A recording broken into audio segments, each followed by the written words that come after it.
Comic crossovers, some of the best and worst things of all time. They let us explore some ideas and universes that we've always wanted to see, and some we didn't know we wanted to see. But at the end of the day, most of them have been complete crap. A lot of them seem to be the same thing. Heroes meet, heroes' fights end up in a tie, heroes team up to fight the villains who pretty much teamed up effortlessly. I was thinking about this formula and why it isn't good anymore. It's not as simple as me saying it's a bad formula. It has worked in some cases, so it can't be just as straightforward as that. So the first thing I looked at was, what exactly doesn't work? The biggest thing I found was the fact that heroes fight all the time. I'm not saying that heroes fighting isn't a good idea. It's actually great to see some of our favorites duke it out, but the reason for which they fight is the issue. For example, Superman and Spider-Man fighting just doesn't work. They both have ideologies and methods way too similar to each other to want to fight upon first contact.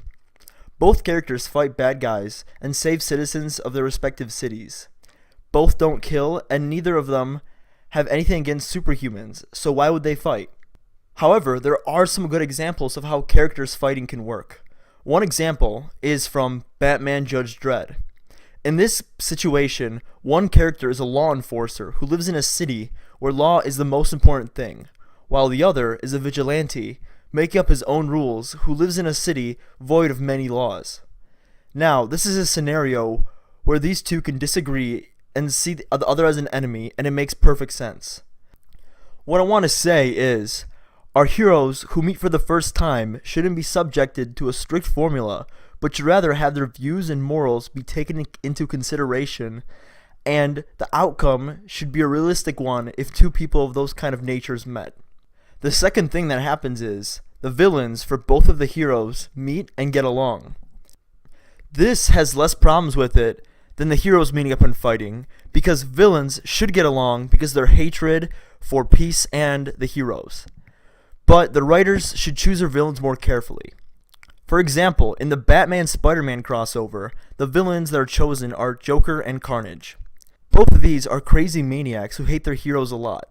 But that's the problem. They're both crazy killers who only want their heroes to be defeated. These characters shouldn't care about the other, and in doing so, not team up with them. A better villain team-up for Batman-Spider-Man would be, in my opinion, Mysterio and the Riddler. These two might not be the most popular villains in the heroes' rogues gallery, but they would fit so well together. Both liking and doing similar things would give them a solid reason to team up. My third and final suggestion is to scrap the versus crossovers, unless it's a hero versus a villain. Just call the books what they really are, a book with both characters.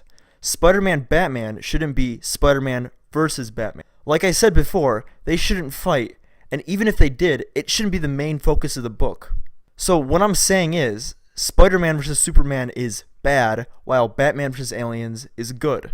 So the formula that I think should be used is, 1. If the heroes share similar ideas, make him team up against whatever is evil. If they don't agree, then it's okay to show their ideological disagreements, but they still should ultimately team up for the greater good. 2. Don't use the most popular villains.